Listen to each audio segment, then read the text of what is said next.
দেখতে মানুষের মতো হলে মানুষ নয়, শুধু দুটো হাত দুটো পা মানুষের মতো চেহারা না, মানুষ হয়ে আগে মানুষের সম্মান করতে হবে। মানুষের সঙ্গে কিভাবে কথা বললে বাবা যে তার অন্তরে ব্যথা লাগবে না, সেইগুলো আগে শিখতে হবে। এগুলোকে বলছে মনুষ্যত্ব, এগুলো জানতে হবে বাবা। সবাই তো ভগবান নয়। সবাই কি ভগবান? আমরা যে দেব দেবী ভজনা করি এগুলো দেব দেবী, এরা কিন্তু ভগবান নয়। ভগবান একটাই। এতে চাংশুকলা পুংস কৃষ্ণস্তু ভগবান স্বয়ং ঈশ্বর পরম কৃষ্ণ সচ্চিদানন্দ বিগ্রহ অনাদির আদি গোবিন্দ সর্বকারণের কারণ। একলি ঈশ্বর কৃষ্ণ আর সব ভৃত্য, যারে জয়ীছে না চায় তারে তৈছে করে নিত্য। আমাইরা ভৃত্য মানে কি গো? চাকর। ভৃত্য মানে চাকর। তবে আপনাদের আমাদের নয়, আমার ভগবান।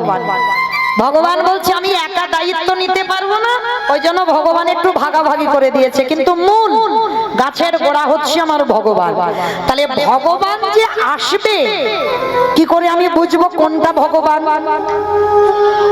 কি মাইরা একটা ইঙ্গিত তো লাগবে কে ভগবান, চিনব কি করে? আর যার জন্য অদ্বৈত আচার্য যিনি হচ্ছেন পরম বৈষ্ণব বাবা ভোলানাথ, আর ভোলানাথ যদি কাউকে প্রণাম করে বাবা গ্রহণ করা যাবে?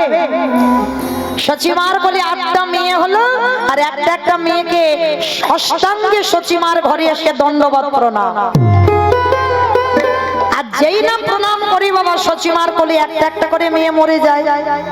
বড় ছেলেকেও করলো, 16 বছর বয়সে বাবা সন্ন্যাসী হলো। আর দশম গর্ভে যখন নিমাই এলো তাকে 5 বছর পর্যন্ত প্রণাম করতে পারে, 5 বছর। আর নিমাইয়ের বয়স যখন 5, অদ্বৈত আচার্যের বয়স ছিল বাবা 57। মানে কত বড় লোক, কত বয়স্ক লোক দেখেন। তার 57 বছরের বুড়ো মনে মনে ভাবছে সচিমাকে, মা তুমি আজকে রাখলে কি হবে, আমি তো প্রণাম করবই করব। আর আমি প্রণাম না করলে এখন বুঝতে পারবো না কে ভগবান, কারণ 8টা মেয়েকে প্রণাম করেছে সে ভগবান নয়। বড় ছেলেকে প্রণাম করে দেখে নিলাম ভগবান নয়, এবার নিমাই বাকি আছে। অদ্বৈত আচার্য ঘরে বসে বসে কাঁদছে, প্রভু তুমি যদি ভগবান হও তাহলে তুমি ঘর থেকে একবার আমার কাছে এসো। কেমন ভক্ত আর কেমন ভগবান দেখো, যার ডাকে বৈকুণ্ঠের আসন নড়েছিল সেও আজকে জগতে এসে কাঁদছে। 5 বছর তখন নিমাইয়ের বয়স। এইবার যখনই অদ্বৈত কাঁদছে সুরধনী গঙ্গার তীরে, মা কি করতো? প্রত্যেকদিন নিমাই এত দুষ্টুমি করতো। আর বাবা নিমাই তো ছোটবেলা থেকে ভক্ত নয়। যারা গ্রন্থ পড়বেন দেখবেন ছোটবেলা থেকে নিমাই নাস্তিক ছিল। সাধু বৈষ্ণব সম্মান করতো না। বৈষ্ণবরা গেলে বাবা পিছন থেকে কাঁচা ধরে খুলে দিত। খুব অত্যাচার করেছে ছোটবেলায়। আর কৃষ্ণ প্রেম ভক্তি পেল কখন? যখন বাবার জন্য গয়ায় পিণ্ডদান করতে গেল, যখন বাবা দীক্ষা মন্ত্রটা নিয়েছিল ঈশ্বরপুরীর কাছ থেকে, তারপরে কৃষ্ণ প্রেম ভক্তি লাভ করেছে। কৃষ্ণ কি জানতে পেরেছে। তার আগে কিন্তু প্রেম ছিল না। তার আগে এই মানে ভগবান মানে ভক্তিবাদী ছিল না, যুক্তিবাদী ছিল। মানে সব কাজে বাবা নিমাই যুক্তি খুঁজে বেড়াতো। আর মনে রাখতে হবে বাবা, যে ভক্তের মধ্যে যুক্তি থাকবে সে কোনোদিন ভক্তি অর্জন করতে পারবে না। মানে কোন বিষয়ের মধ্যে যুক্তি খুঁজবে, এটা কেন হলো, কি জন্য হলো, হবে কেন, এইটা যদি কোনো ভক্তের মধ্যে থাকে বাবা কৃষ্ণ প্রেম ভক্তি পাবে না। কারণ যুক্তি থাকলে ভক্তি থাকবে না। যার জন্য তো নিমাই 24 বছর বয়সে সব ছেড়ে চলে গেল। কেন? নিমাই দেখলো পাণ্ডিত্য আছে কিন্তু আমার মধ্যে ভক্তি চলে যাচ্ছে। মানে পাণ্ডিত্য এলেই বাবা ভক্তি চলে যাবে। মানে দেখবেন তুমি কাউকে শিক্ষা দেবে কিন্তু তোমার মধ্যে ভক্তিটা থাকবে না। ওই জন্য নিমাই ভাবলো আমার মধ্যে তো ভক্তি নাই, আর ভক্তি না থাকলে আমি কৃষ্ণ চরণ পাবো কি করে। এটাই একটা মজার ব্যাপার। তিনিই তো কৃষ্ণ। তাহলে এগুলো বলছে কেন? সমাজকে শিক্ষার জন্য। নিজে আচরি ধর্ম জীবেরই শিখায়, নিজে না করলে ধর্ম জীবকে শেখানো না যায়। আরে বাবা ভগবানের সব কিছু কিছু করতে লাগে না, করছে কেন? শুধু আমাদের চৈতন্য দান করবার জন্য। ভগবান দেখছি আমি যুক্তিবাদী হয়ে গেছি, তাহলে তো আমি ভক্তি পাচ্ছি না, তাহলে যুক্তিটাকে ছেড়ে দিতে হবে, আমাকে পাণ্ডিত্য ছেড়ে দিতে হবে, যে আমি পণ্ডিত, আমি সব জানি, এটা ত্যাগ করতে হবে। আর এটা ত্যাগ করলেই ভক্তি এসে যাবে। তাই তো নিমাই আজকের এসেছে বাবা অদ্বৈত আচার্য মনে মনে ভাবছে, প্রভু তুমি আমার কাছে এসো, আমি জানি 5 বছর হয়ে গেছে তুমি মার কাছে লুকিয়ে আছো, মানে তুমি ভগবান। এইবার মা দুপুরবেলা নিমাইয়ের কোমরে আঁচলটা বেঁধে ঘুমাচ্ছে, রাধে। আর যেই না ঘুমাচ্ছে আর নিমাই মনে মনে করছে, মা আজকে তোমায় যেতেই হবে। ওদিকে ভক্ত বসে বসে কাঁদে, আমাকে যেতে হবে সুরধনী গঙ্গা। আর মাকে ঘুম পাড়িয়ে রেখে অমায়েরা ভগবান কি ঘুমায়? ভগবান ঘুমায়? তিনি কপট নিদ্রা যায়। কপট নিদ্রা মানে বোঝো তো মা? মানে জেগে ঘুম, মানে চোখ দুটো বন্ধ আছে, কান খোলা। অনেক অনেক সময় আমাদের হয়, আর আমাদের ছোট ছোট ছেলে পুলে তো বাবা খুব করে কপট নিদ্রা, মানে কখন মা ঘুমাবে, আর মা ঘুমালে মোবাইলটা নিয়ে একটু ফ্রি ফায়ার খেলতে বসে। মানে এখনকার কথা বলছি, ভালো করে শুনবেন মা। রঘুপতি রামচন্দ্র যেদিন ছিল, রামের মা কৌশল্যা আর ভরতের মা কইকেয়ী মা। রাম বনে যাবে, আর রাম বনে যাবার জন্য বাবা কইকেয়ী মা স্বামীর কাছ থেকে কায়দা করে 2টো বর চেয়েছিল। এটা আমরা সবাই জানি, এটা কারোর এখানে অজানা নেই বাবা, সবাই জানে। কিন্তু এই যে বাবা 14 বছর বনে পাঠালো কেন? 13 বছর হতে পারতো, 12 বছর হতে পারতো, 10 বছর হতে পারতো, 15 হতে পারতো, 14 হবে কেন? এই জায়গাটাই তো ভাবতে হবে, সবটাই মনে রাখবে বাবা। তলিয়ে ভাবার নাম তত্ত্ব। কীর্তন হচ্ছে নারকেল, খসাটা ছাড়াবে, নারকেল পাবে? ও বাবা ভিতরে আরো বেশি শক্ত, সেটাকে ছাড়াও, তারপরে নারকেলটাকে টেনে বের করো, যদি সেবা করতে পারো তবে স্বাদটা পাবো। কীর্তন জিনিসটা ওই রকম। দেখো 14 বছর বলেছিল কেন জানো? তখন সূর্য বংশে কোনো সন্তান সন্ততি ছিল না। ওই দশরথের একটা অভিশাপ দেওয়া ছিল বাবা সূর্য বংশে, যদি কোনো সন্তান 25 বছরের আগে রাজা হয় তাকে বাবা অপঘাতে মৃত্যু হবে, তার প্রাণ চলে যাবে যদি 25 বছরের আগে রাজ সিংহাসনে বসে। কইকেয়ী মার কিন্তু শুধু কথাটা মনে ছিল বাবা, আর কারণ মনে ছিল না। পরে তো দশরথ পুত্রেষ্টি যজ্ঞ করে রাম লক্ষ্মণ ভরত শত্রুঘ্নকে পেল, আর যখনই পেয়েছিল ছেলের আনন্দে বাবা ভুলে গেছে, ছেলে পেয়েছে না আনন্দে ভুলে গেছে সে অভিশাপের কথা। কিন্তু একজন মার মনে ছিল, আমার কইকেয়ী মা। আর যখন কইকেয়ী মার মনে ছিল বাবা, কইকেয়ী মা ঘরের ভিতরে গিয়ে ভালো করে হিসেব করে দেখে নিল, এখন রামের বয়স 12 বছর। আচ্ছা বাবা এখন 12 বছর বয়স, তাহলে হিসাব করে দেখে নিল 14 বছর যদি বনে থাকে, তাহলে 12 আর 14তে কত হবে? 27। 27 আমার কত হবে? 26। অভিশাপটা ছিল কি 25-এর আগে রাজা হলে 26 হয়ে গেল।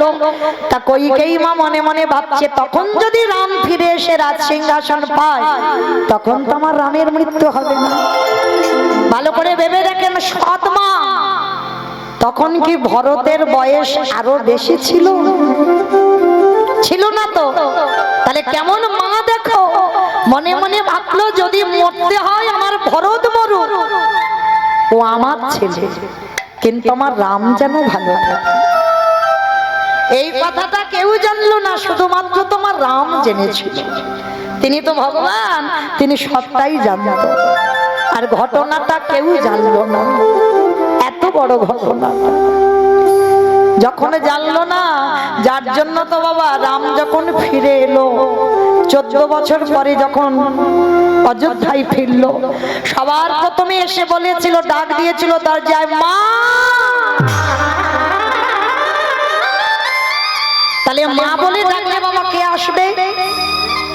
নিজের মা তো আসবে। কৌশল্যা ছুটে এসেছে, খোকা আমি এই তো না মা তোমায় ডাকি। সুমিত্রা মা এসেছে, খোকা আমি এই তো তোর মা, আমি তোমায় ডাকি।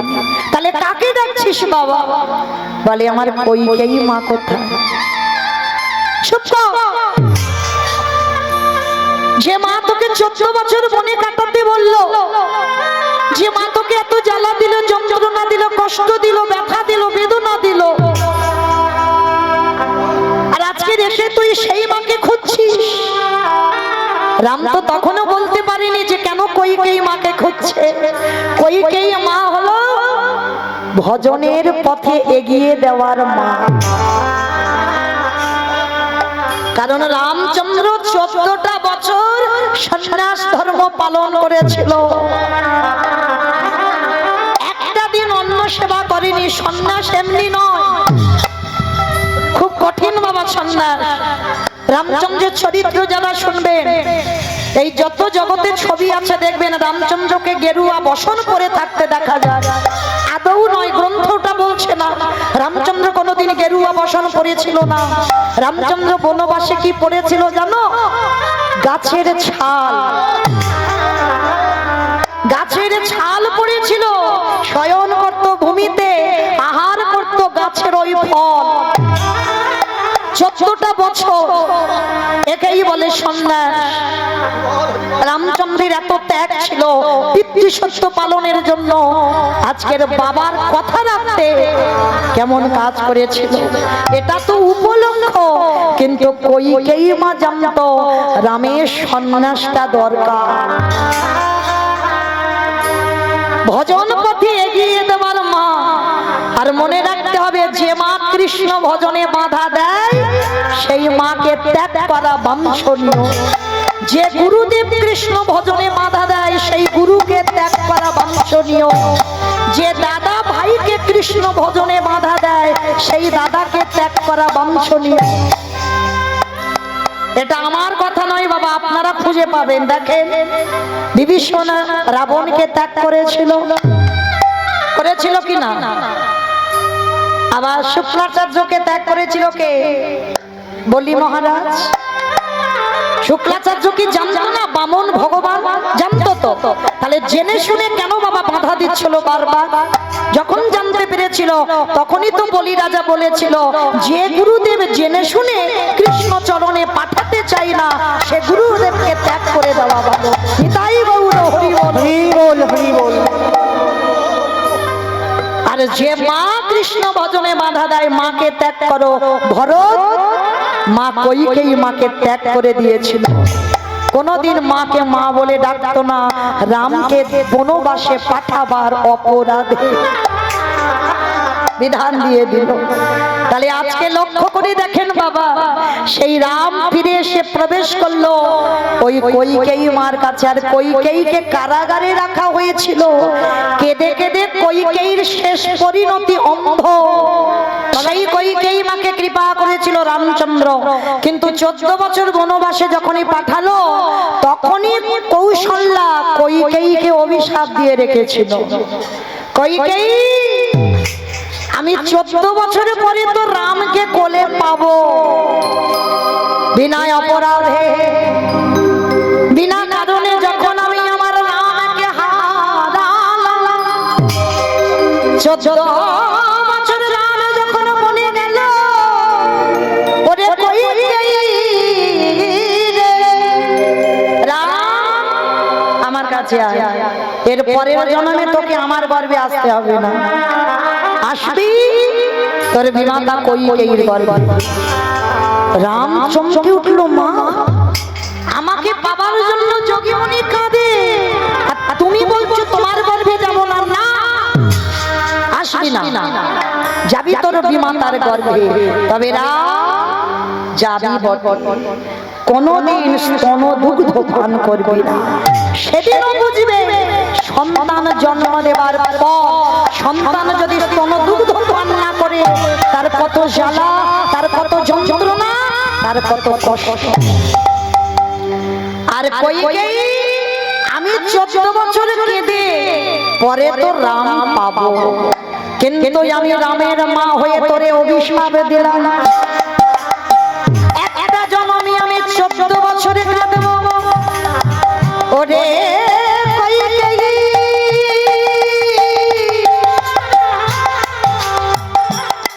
এর পরের জন্মে যত সন্তান জন্ম দিবি, একটাও সন্তান তোর কোলের কাছে মা বলার মতো থাকবে না। ওরে কইকেয়ী,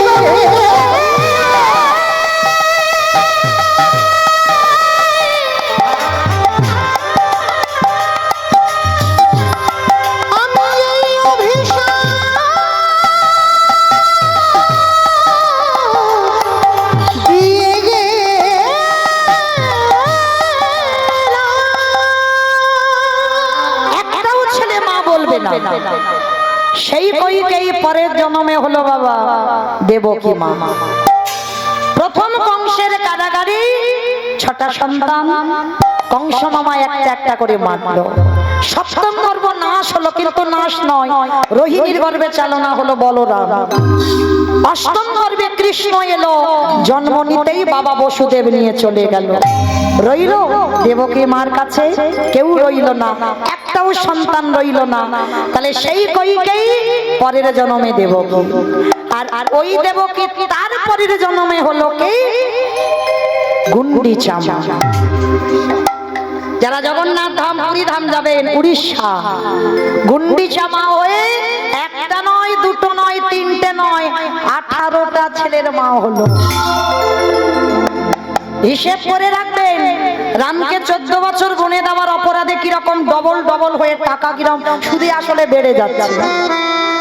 14 বছর কৌশল্যা কাঁদলো, আর কৌশল্যার অভিশাপে দেখো কি হলো। তাহলে প্রথমেই 8টা, দ্বিতীয় জন্মে 18টা। আর আপনারা যারা যাবেন জগন্নাথ ধাম পুরী ধাম, 18 নালা দর্শন করতে হবে বাবা, কিছু করো না করো 18 নালাটা দেখতেই হবে। তো বাবা এই 18 নালাটা দর্শন করি, তারপরে জগন্নাথ দর্শন করতে পারবে। তাও আবার সরাসরি নয়, আগে আমার গরুর ধ্বজস্তম্ভটাকে দেখতে হবে, প্রণাম করতে হবে, তারপরে অনেক কিছু নিয়ম আছে। অনেক অনেক ভক্ত আছে দেখবেন বাবা, মানে 1 সপ্তাহ পুরী 3 দিন 4 দিন যদি পুরীতে থাকো, তো 4 দিন পুরী সমুদ্রে আগে ঢেউটা খাবে, তারপরে জগন্নাথ দেখবে। কিন্তু জগন্নাথ দেখে যে স্নান হবে না, আগে স্নান হবে, আগে একটু আনন্দ টানন্দ হয়ে যাক তারপর। তাও আর কি মনে রাখতে হবে মা, সরাসরি তো জগন্নাথ দেখা নয়, আগে 18 নালা দেখো, এটা নিয়ম বাবা। গাড়িটা যায় 18 নালার উপর দিয়ে, কিন্তু সবাইকে আর বুঝতে পারি বা জানতে পারি না। কিন্তু যাদের বলে দিচ্ছি তারা অবশ্যই করে মানবেন। আগে 18 নালাকে প্রণাম করবেন, তারপরে গরুর ধ্বজস্তম্ভ জগন্নাথের সামনে আছে তাকে প্রণাম করবে, তারপরে সাক্ষাতে জগন্নাথ দর্শন করবে, পরিপূর্ণ ফল পাবে। তারপর এই যারা গেছেন, তাহলে ওটা গুন্ডিচার 18টা সন্তান, হরি বল। তাহলে প্রথমে 8টা, দ্বিতীয় জন্মে 18টা, মাইনা কত হলো গণনা চলছে, হরি বল। তাহলে হিসাবগুলো করে রাখবে কটা গেল। দেখো, রামকে 14 বছর বনে পাঠাবার অপরাধে, তাহলে প্রথমে জন্মে হলো দেবকী, দ্বিতীয় জন্মে হলো গুন্ডিচা, তৃতীয় জন্ম কোথায় হলো এই নদিয়ার মাটিতে নীলাম্বার চক্রবর্তীর কন্যা সচিমা, ওই সচি ঠাকুরানী নাম নিয়ে নদিয়ার মাটিতে জন্ম নিল। প্রথমে 8টা মেয়ে হলো, অদ্বৈত আচার্যের প্রণামে দেহ রাখলো। নবম গর্ভে বিশ্বরূপ এলো, সন্ন্যাসী হলো। দশম গর্ভে নিমাই এলো, 24 বছর বয়সে সন্ন্যাসী হলো। তার মা বলার মতো কেহ রইল না, তাই মা বলা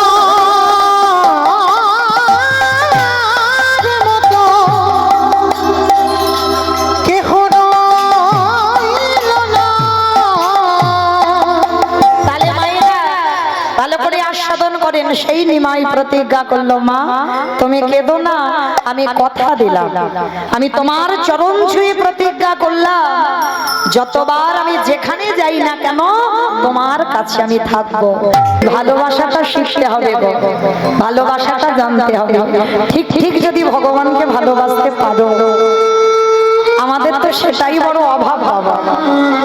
ভালো সবাই বাসে, কিন্তু একেবারে ভগবানের চরণে আত্মসমর্পণ নয়। এইটা খুব দামি কথা মা, লক্ষ্য করবে।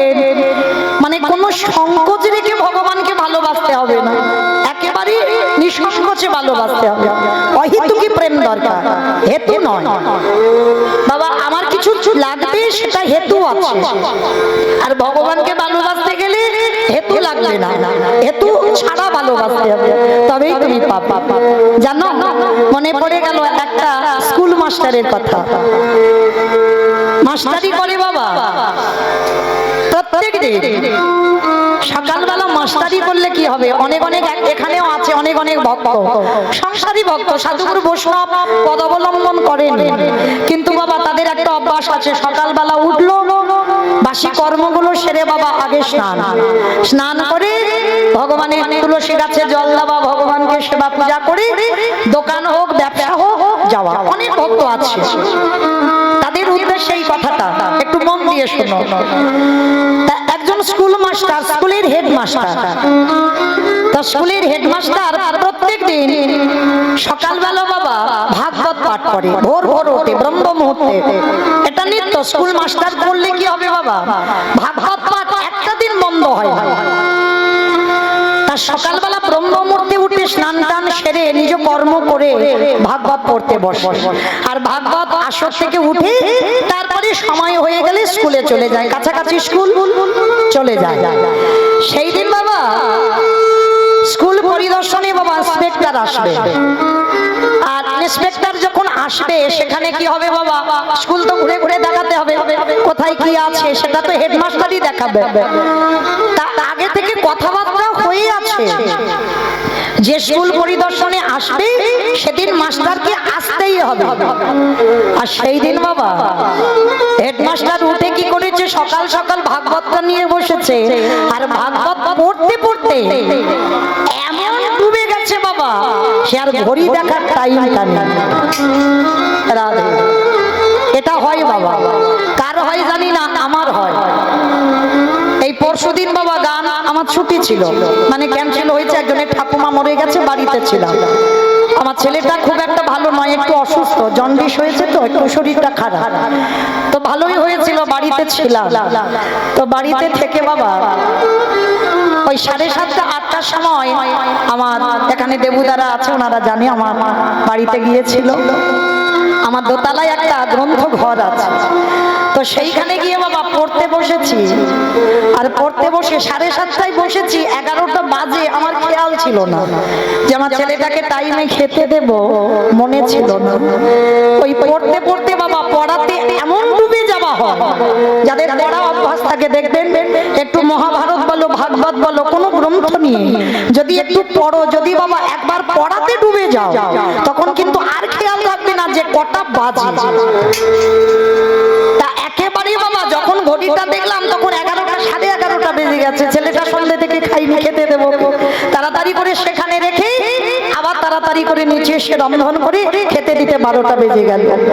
তাহলে ঠিক ঠিক এইরকম একটা ঘটনা ঘটলো।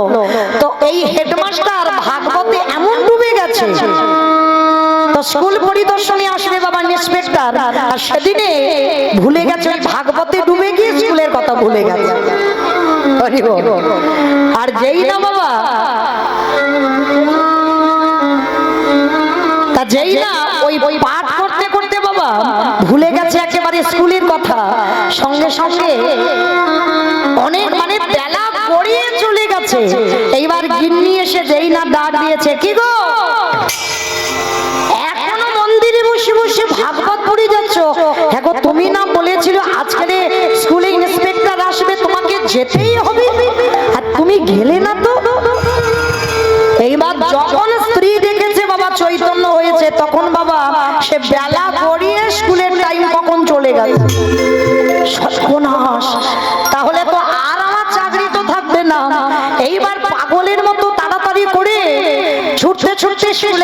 কিন্তু স্কুলে গিয়ে কি দেখলো বাবা, বড় চমৎকারের একটা ব্যাপার ঘটেছে। ভগবানের চরণ যারা আশ্রয় করে থাকবে তাদের কোনো ভয় হয় না, তবে বিশ্বাস রাখতে হবে। বিশ্বাসটাকে কেউ হারিয়ে ফেললে বাবা কৃপা হবে না। নিঃসংকোচে কৃষ্ণ সেবা করতে হবে। ভাগবত পড়ছিল বাবা, হৃদয়ে কোনো সংকোচ ছিল না, কোনো টান ছিল না যে আমার এটা করতে হবে ওটা করতে হবে, বাবা ঘড়ি দেখবো, এইগুলো ছিল না, সে তো ডুবে গেছে। আর পাঠ করছিল বাবা ভাগবতের দশম স্কন্ধ রাসলীলার পাঠ আর গোপী প্রেম। যারা জানেন বাবা, যারা ভক্ত চরণ আশ্রয় করেছেন, যারা গুরু চরণ আশ্রয় করেছেন, এই ভাগবতে যদি এই দশম স্কন্ধ পাঠ করো বাবা একেবারে ডুবে যাবে, আর কিছু মনে থাকবে না। তুমি কে, তোমার কটা ছেলে বলে, তোমার স্বামী আছে না তোমার স্ত্রী আছে, সবকিছু মনে থাকবে না যদি ভাগবতে দশম স্কন্ধে যদি একবার ডুবে যাও। তো এইবার যেই না পাঠ করছে গিন্নি ডেকেছে সর্বনাশ, এইবার কি হবে? আর তোমার চাকরি থাকবে না, কারণ ইন্সপেক্টর এসেছে মানে আর আমার চাকরি থাকবে না। আজকের আমার যাওয়ার কথা, আমি যেতে পারিনি। ভগবান বললেন আমার জন্য কেউ এতটুকু যদি ভাবে, আমি তার জন্য বিশাল কিছু করতে পারছি, আমি তার জন্য বিশাল কিছু করব বলে আমি তৈরি হয়ে আছি। ভগবান কি করেছে দেখো, ও স্কুলের হেডমাস্টারের রূপটা ধরে ফেলেছে। আর ও তো ভাগবত শুনছে, ভাগবত পড়ছে বাবা, মনে রেখো ভাগবত সাক্ষাৎ ভগবান। ওই জন্য ভাগবত যেখানে সেখানে রাখতে নেই বাবা, খুব যত্ন করে রাখতে হবে। ওই কোনো ঘুমানোর ঘরে শোবার ঘরে কোনো ভাগবত থাকবে না।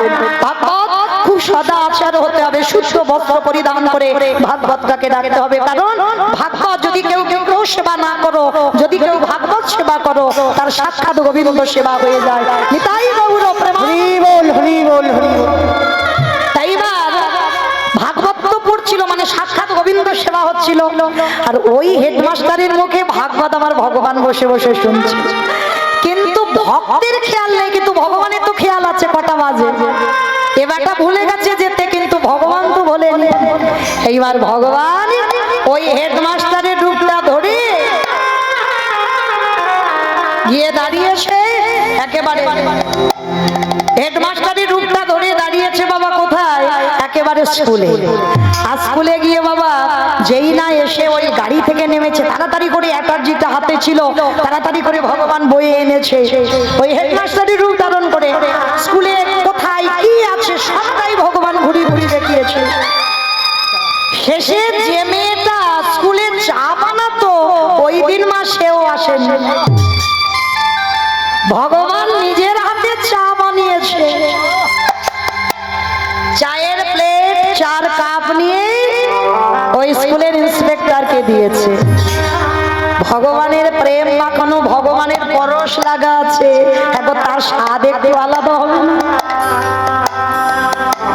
আমারে ভগবান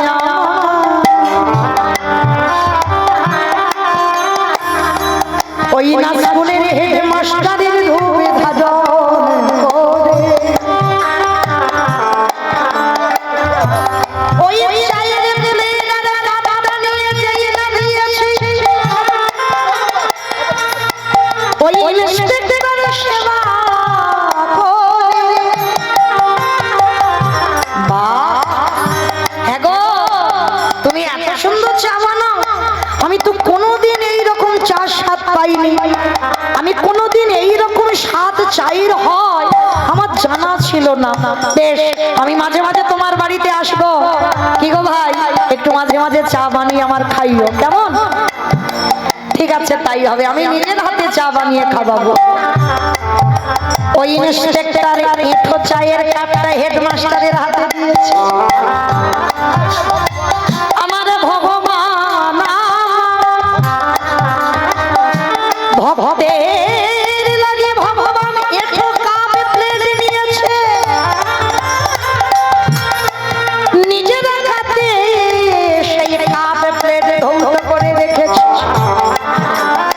4টে বেজে গেল ঘড়ি, আর এদিকে ভক্ত ভাগবতে ডুবে গেছে, এখনো খেয়াল নেই।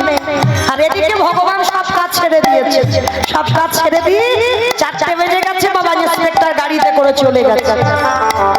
এদিকে হেডমাস্টার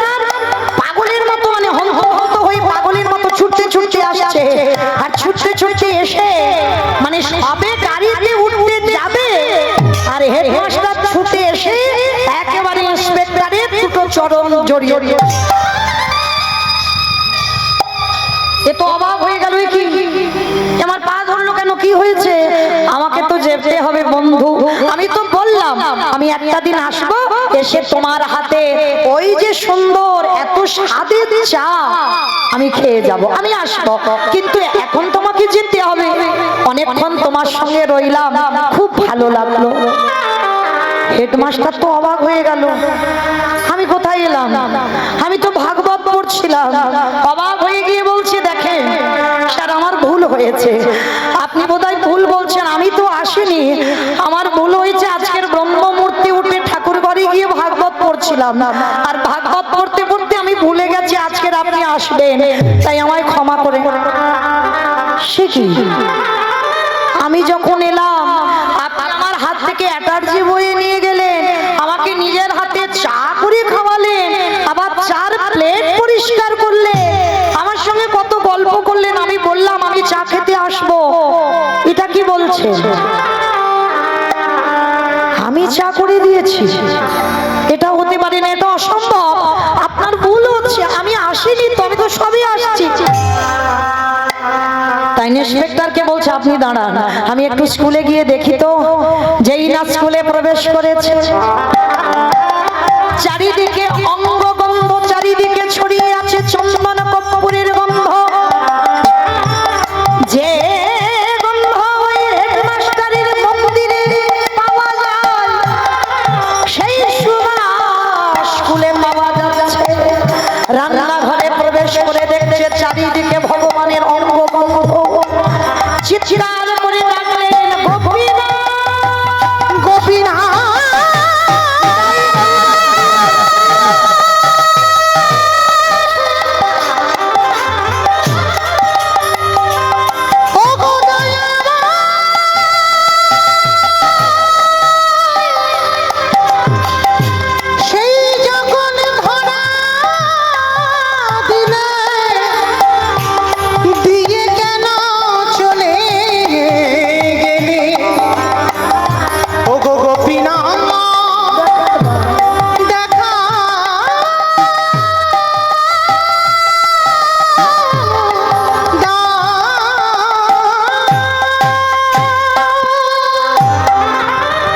আমি ভক্তবাদ ও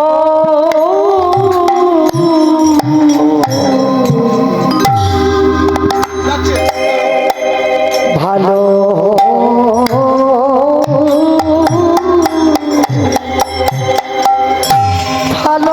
ভালোবাসি আমি যে ভক্ত।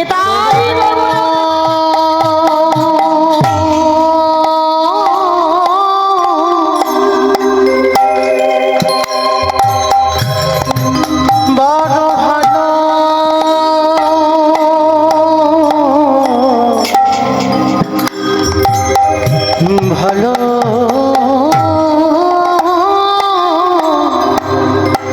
ভালোবাসি, তাই তো যুগে যুগে তাই প্রেমানন্দে হরি বল হরি বল, তাই তো যুগে যুগে ভক্তের কাছে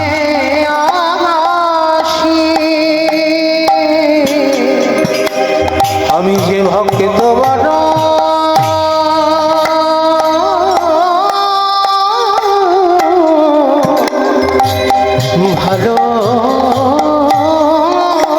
ভালোবাসি। আস্তে যারা যারা শুনছেন মা, এই ভগবানের এই যে অহেতুকী প্রেম, আমাদের কি পাবো না আমরা?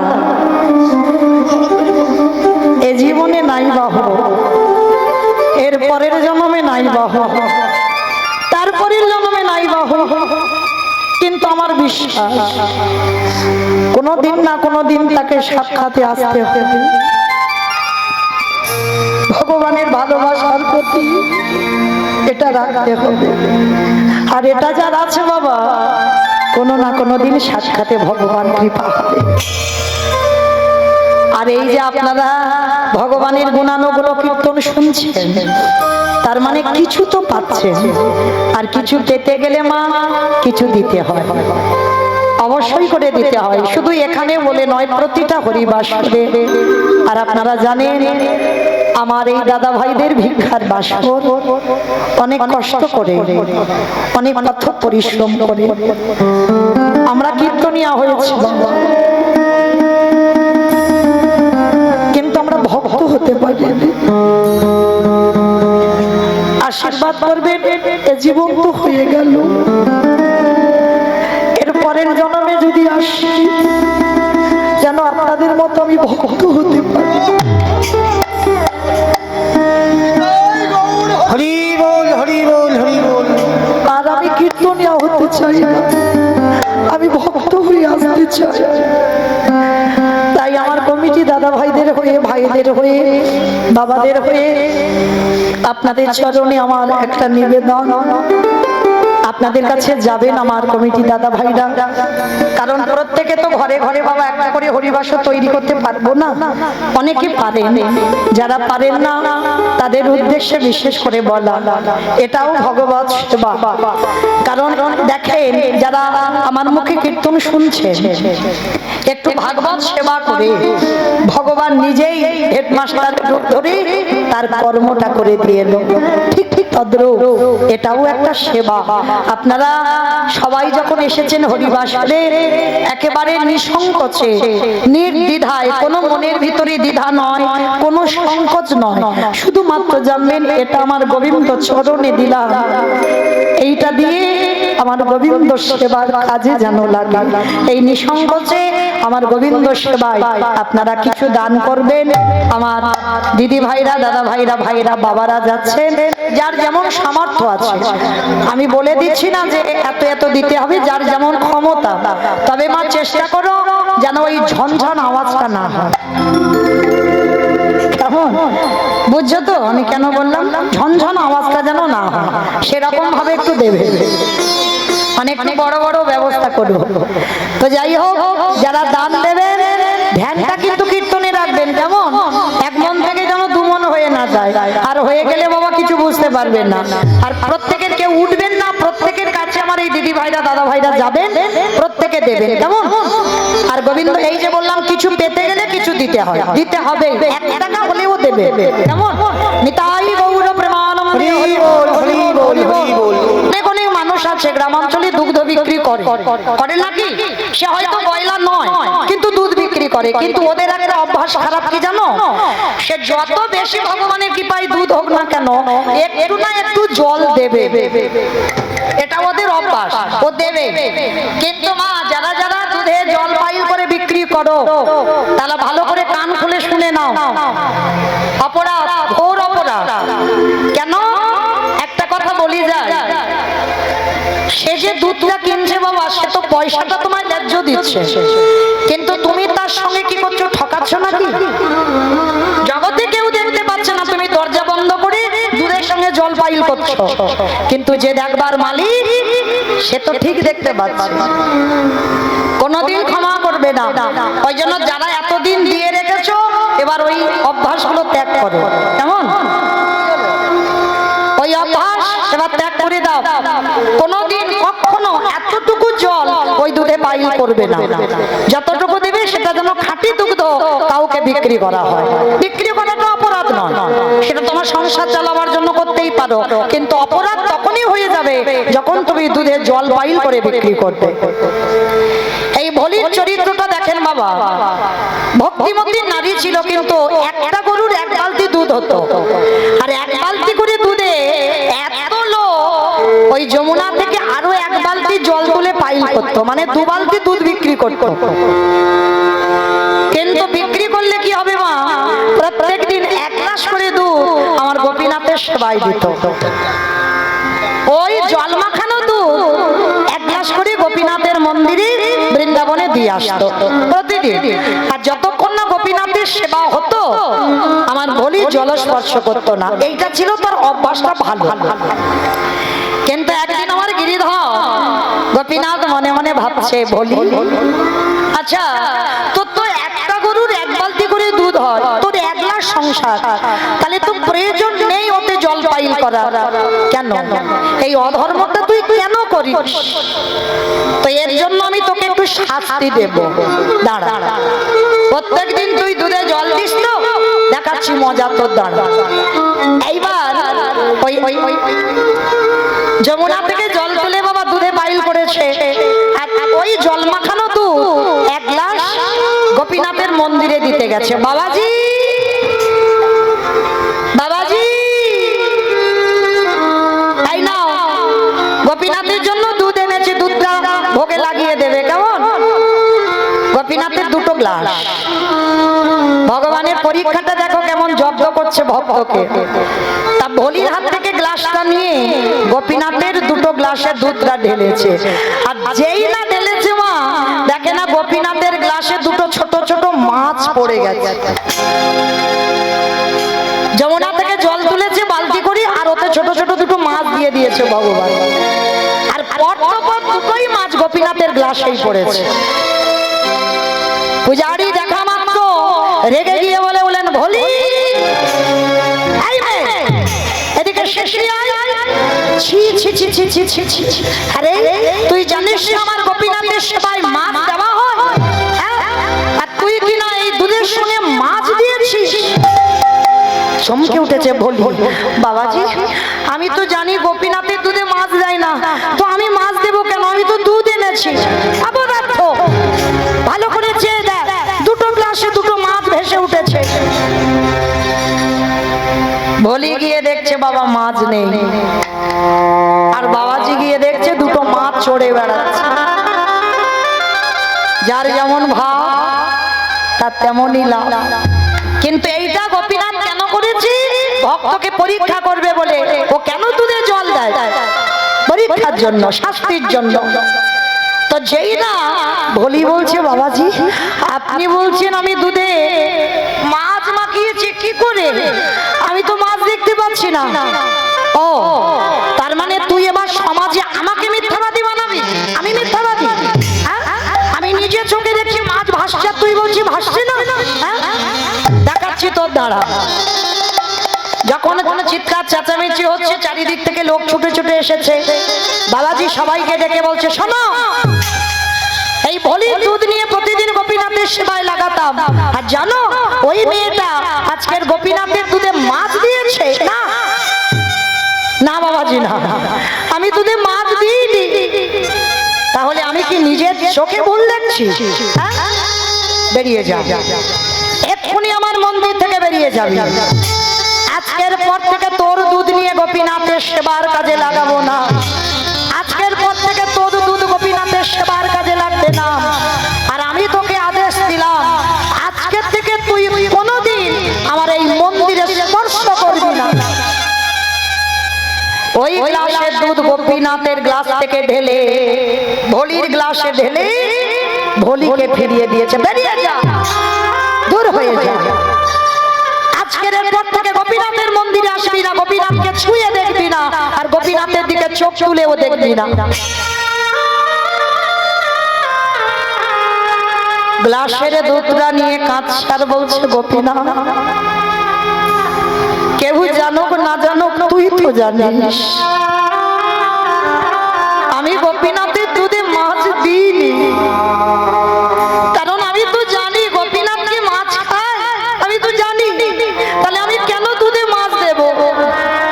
কিন্তু বাবাজি বলছে মাছ, কিন্তু আমি তো মাছ দেখতে পাই।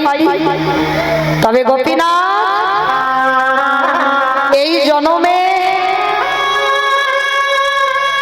যদি আমি তোর মন্দিরে আসতে না পারি, আর যদি আমার দুধ নিয়ে তোর গোপীনাথের সেবার কাজে না লাগে, আমি প্রতিজ্ঞা করলাম আজকের পর থেকে এই দুধ আমি বাড়িতে ফিরিয়ে নিয়ে যাচ্ছি।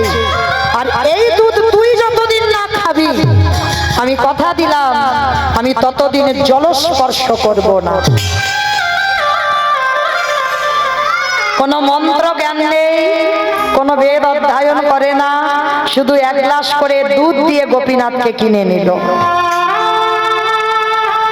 প্রতিজ্ঞা বলল তোকে এই দুধ খেতে হবে যতদিন লাগুক, এ দুধ আমি ফেলবো না, কারণ আমি তো জানি আমি মাছ দিইনি। কিন্তু গোপীনাথ ওই বাবাজি বলছে মাছ দিয়েছে। ওই গ্লাসের দুধটা নিয়ে ভলিমা কি করেছে, পাতার কুড়ে ঘর, ওই পাতার কুড়ে ঘরে একটা গোপীনাথের ছবি আছে। সেই ছবির সামনে রেখে কাঁদে আর বলে গোপীনাথ, গোপীনাথ তোকে ভালোবাসে আমি সংসার ভুলে আমি শুধুমাত্র তোর সেবা পূজার কাজ করি। গোপীনাথ আমি কোনোদিন আমার সুখ চাইনি, আমি চেয়েছি তুই ভালো থাকিস। ওরে গোপীনাথ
চোখের সামনে বলি দেখলো বাবা, যে গরুটার এক বালতি করে দুধ হতো সে ছটফট করতে করতে চোখের সামনে মারা গেল। ওই যে যে করে আমার আশ তারে করি সর্বনাশ, তবু যদি না ছাড়ে আমার কাজ, তারপর হই আমি তার দাস। গরুটাকেও কেড়ে নিল, এক ঘরে করে দিল ভলিকে। এক সপ্তাহ হয়ে গেল, ভক্ত দেয় বলে তো বাবা ভগবান প্রসাদ পায়। আর এদিকে দুধ নিয়ে যাচ্ছে না, আর আমার গোপীনাথেরও খাওয়া হচ্ছে না। এক সপ্তাহ পরে একাদশী পড়লো, একাদশীর পরের দিন দ্বাদশী। ভগবান বেশিরভাগ বাবা ভক্তের ঘরে দ্বাদশীতে যায়।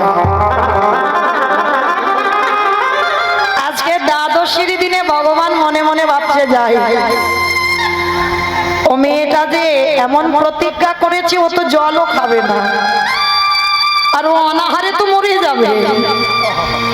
ভগবান একটা বৈষ্ণব রূপ ধারণ করেছে। রাজ সিংহাসন ছেড়ে রাত পোশাক খুলে দিয়ে জীর্ণ মলিন বস্ত্র পরেছে, লাঠি হাতে নিয়ে ঠুকতে ঠুকতে গেছে সেই ভোলি মার কুড়ে ঘরে, গিয়ে ডাকছে, ভোলি, ও ভোলি,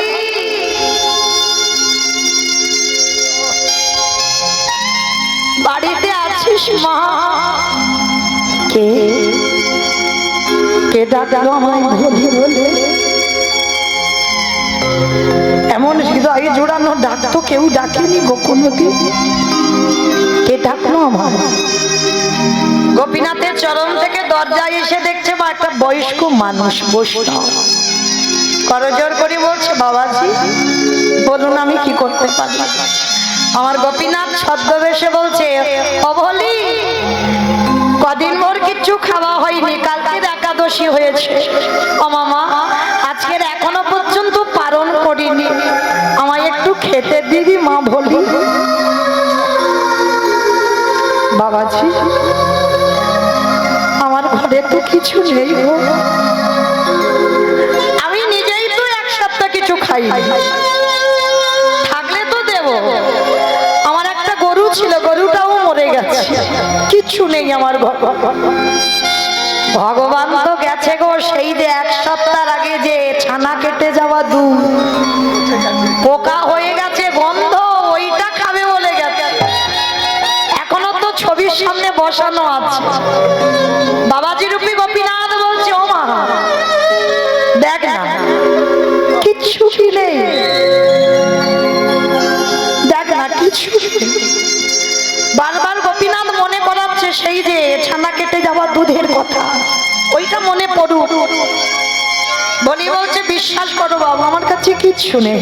ও মা একটু ঘরে গিয়ে খুঁজে দেখ না, নিশ্চয়ই কিছু পাবি, বড্ড খিদে পেয়েছে। হঠাৎ ভলির মনে পড়ে গেল, সেই তো এক সপ্তাহ আগে গোপীনাথকে দিয়েছিলাম দুধ, এখনো আছে, কিন্তু বাবাজি দেখেছে মাছ, আমি তো মাছ দেখিনি। গোপীনাথ যা হয় হোক,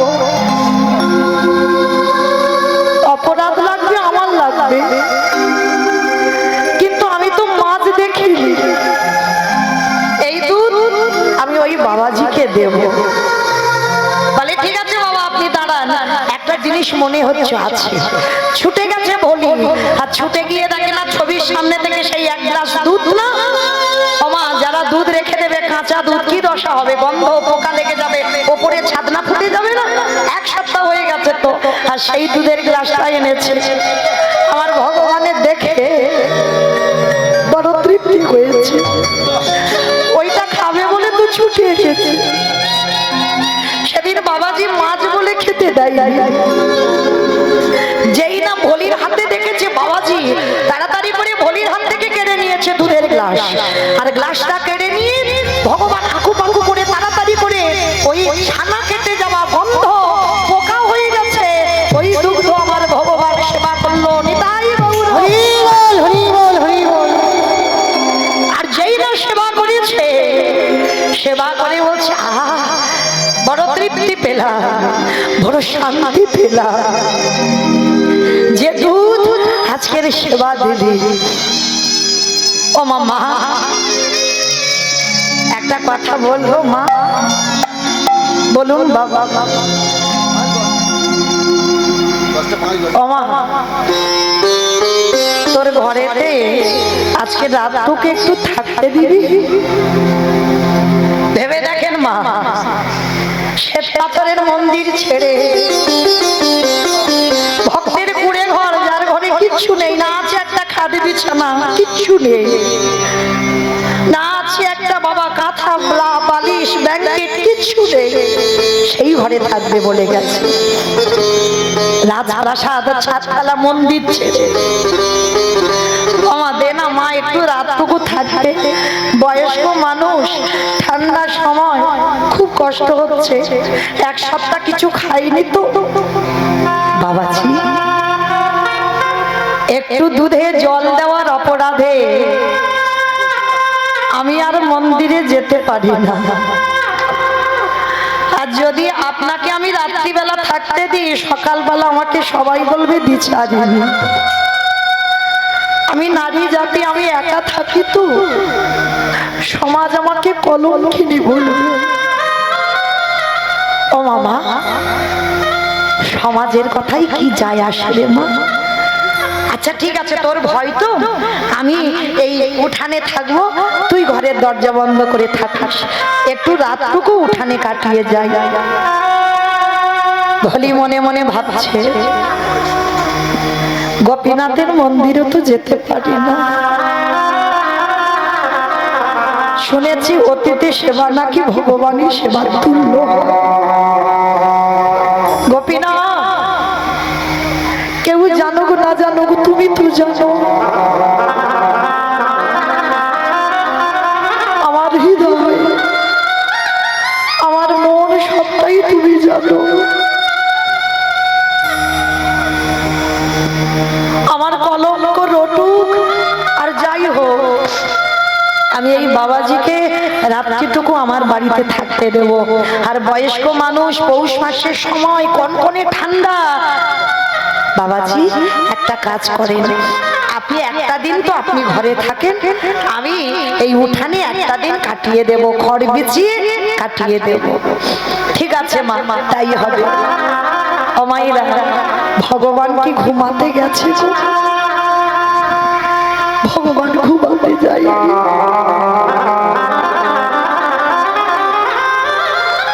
ভগবান গেছে ভক্তকে কৃপা করতে। কুয়াশা টোপে টোপে পড়ছে, ভলি উঠানে আছে, বাবাজি ঘরে ঘুমাচ্ছে। ভলি নারী জাতি একটা পরপুরুষ এসেছে, বাবা ঘুম হচ্ছে না। মনে মনে ভাবছে দেখি বয়স হয়েছে তো মানুষটার, মনে হচ্ছে ঠান্ডায় কষ্ট পাচ্ছে। জানালা দিয়ে দেখছে বাবাজি ঘুমিয়ে আছে, আর মনে মনে ভাবলো দাঁড়া, আমার তো কিচ্ছু নেই গোপীনাথ, আছে একটা মা শত ছিদ্র ছেঁড়া কাঁথা। যাই একটা দিন আমি একটু কষ্টে থাকবো, আমার কাপড় জড়িয়ে দিলে হবে, কিন্তু বাবাজি কষ্ট পাচ্ছে, একটা মাত্র ধুতি পরে আছে, সেই ছেঁড়া কাঁথা শত ছিদ্র টানলে খসে যাবে, ওইটা ছাড়া ভুলির আর কিছু নেই।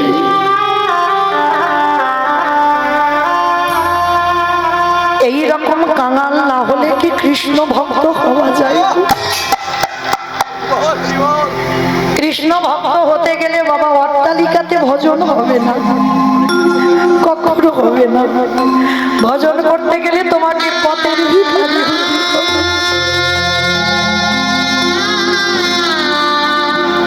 ছেঁড়া কাঁথাটা পেতে দিয়েছে, বাবাজি ঘুমিয়ে আছে, বাবাজির গায়ে দিয়েছে। আর ভগবান গোপীনাথ যেই না ছেঁড়া কাঁথাটা দিয়েছে না, আদর করে যত্ন করে ছেঁড়া কাঁথাটা বুকে জড়িয়ে ধরে ভক্তের ভালোবাসা মাখানো,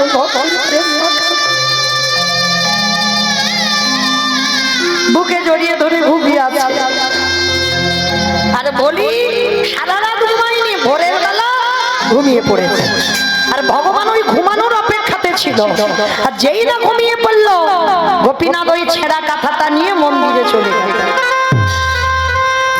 মন্দিরে চলে গেছে, আর মন্দিরে গিয়ে বাবা যেই না ওই গোপীনাথের গায়ে একটা দামি শাল ছিল, ওই দামি শালটা গোপীনাথ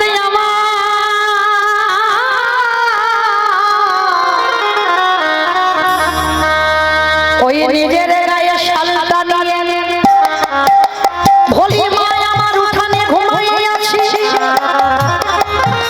ওই ভোলি মার গায়ে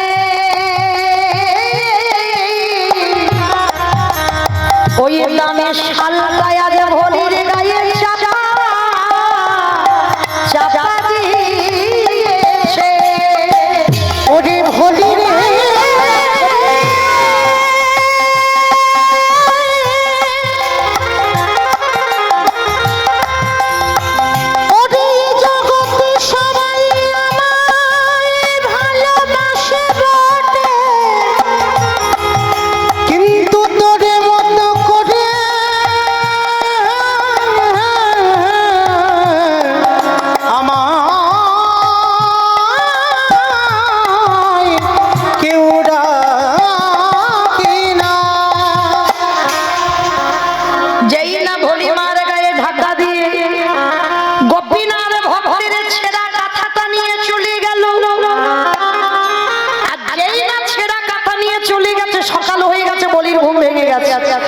ঘুম ভেঙে যেতেই বাবা ঘরে ছুটে এসে দেখছে সে বাবাজি নাই আর ছেঁড়া কাঁথা নাই।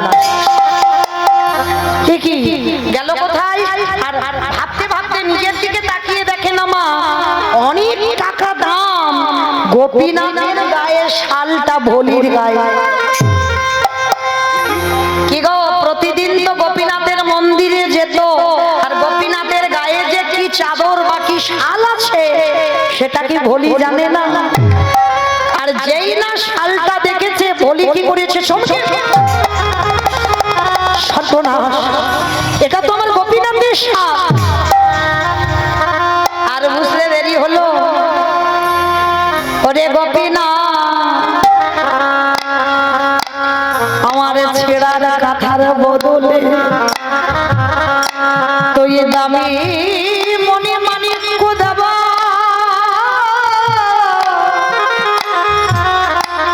এই স্বর্ণ শাল আমায় দিয়ে দিয়ে গেলি রে। ওরে গোপীনাথ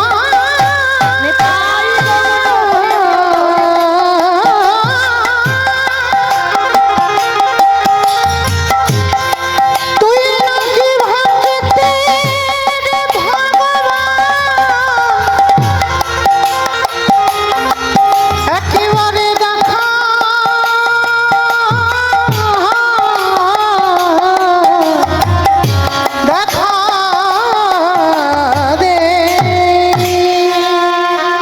বলি তাড়াতাড়ি করে বাবা মনে রাখতে হবে এই কলিযুগে বাবা অতিরিক্ত সৎ হলে হবে না। তুমি সোজা পথে যখন চলবে তোমার পদে পদে বিপদ। বলি তো সোজা সরল মেয়ে গোপীনাথের শালটা নিয়ে বাবাজির কাছে গেছে মন্দিরে। বাবাজি বাবাজি ও বাবাজি তুমি জানো তোমার গোপীনাথ কালকে রাত্রিবেলা গিয়েছিল আর তোমার গোপীনাথ আমার কাছে গিয়ে আমার ছেঁড়া কাঁথার বদলে আর তার দামি শালটা দিয়ে এসেছে। কি গো মাইরা কাউকে যদি আপনারাই বলেন এই যে কীর্তন শুনতে এসেছেন পিছনে আমার রাধা মাধব দাঁড়িয়ে আছে, হঠাৎ করে যদি বাড়িতে দেখেন ভগবানের কোমরে যে ধুতিটা বাঁধা আছে যদি দেখেন আপনার গলায় আছে আর ওইটা যদি কারোর কাছে গল্প করে বিশ্বাস করবে? হাসির পাত্র হবে, নয়তো বলবে ও চুরি করেছে।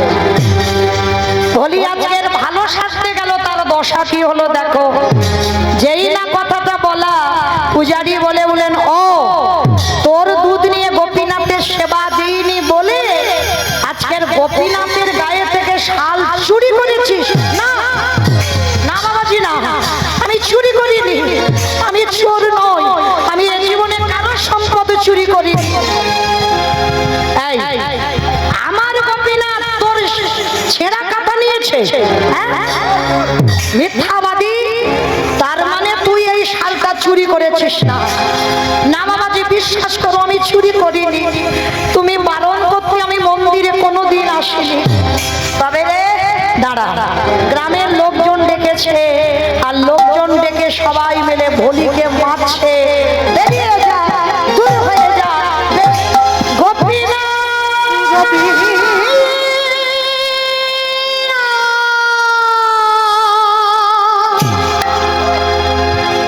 গোপীনাথ গোপীনাথ বলে কাঁদছে আর ভোলির প্রত্যেকটা আঘাত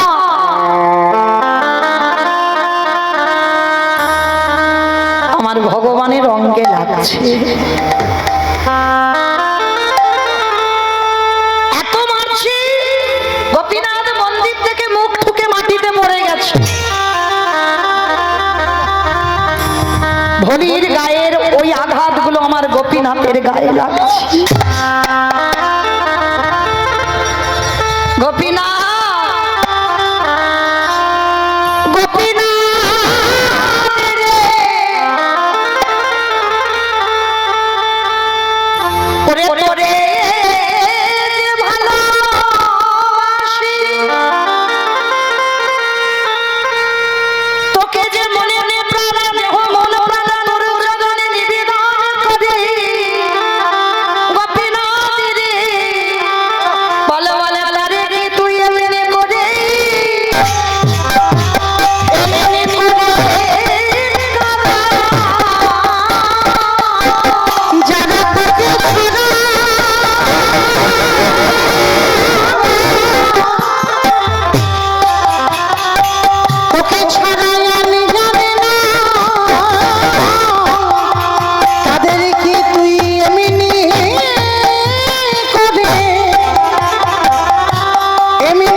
কেন রে এত কাঁদাস এত কষ্ট দিস? তবে আঘাতি যত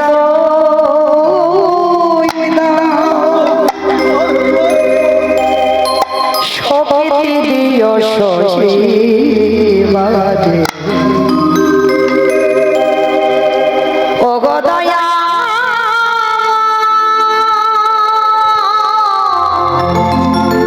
ও কৃপা আঘাতে যত শক্তি দিও সহি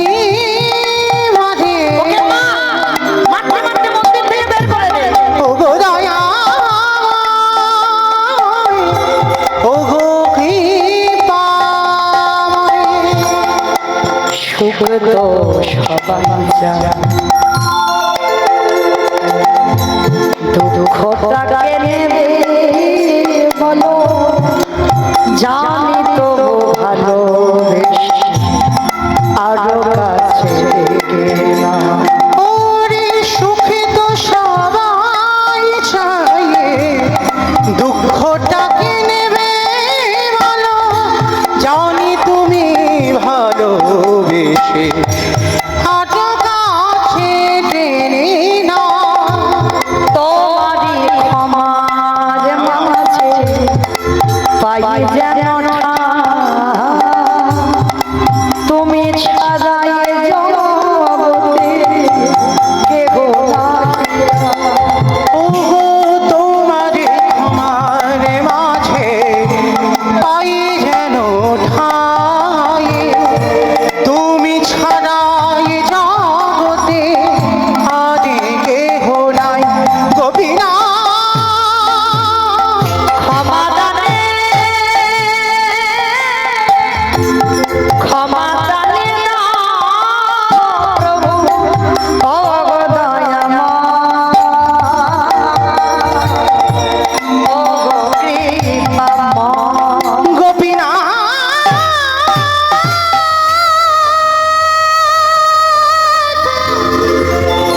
দেখা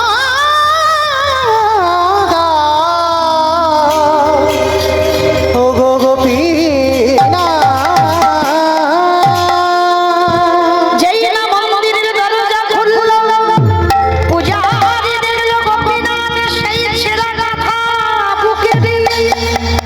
ওই মন্দিরের বেদি থেকে আজ ধুলার পরে লুটাই আছে। বাবাজি দর্শন করে ভোলির কাছে ছুটে গিয়ে বলছে, ভোলি রে এতদিন আমি মন্দিরে তন্ত্রে ভালোবেসে আমি তার কুলে কিনারা পেলাম না, আর তুই এক গ্লাস করে দুধ দিয়ে আমার গোপীনাথকে সারা জীবনের মতো তুই কিনে দিলি। আমি যে ভক্ত বড় ভালোবাসি, সারা জীবনের মতো কিনে নিলে। আসলে আজও যারা যাবেন বৃন্দাবনে দেখে আসবেন, সেই ভোলির যে সেবা করতো প্রতিদিন, ওই ভোলির সেই এক গ্লাস দুধ প্রতিদিন গোপীনাথকে সেবা দেওয়া হয়। আর ভোলির মৃত্যুর পর ওই ভোলির মূর্তিটা আমার গোপীনাথের পাশেই করা রয়েছে। আর সেদিন থেকে পূজারি বলল, শোন মা, আজকে থেকে আমি আর গোপীনাথের সেবা নয়, কারণ ভগবান বলেছে আমা হতে নাম বড়, নাম হতে ভক্ত বড়, ভক্ত হতে ভক্তের পদধূলা মারো আরো বড়।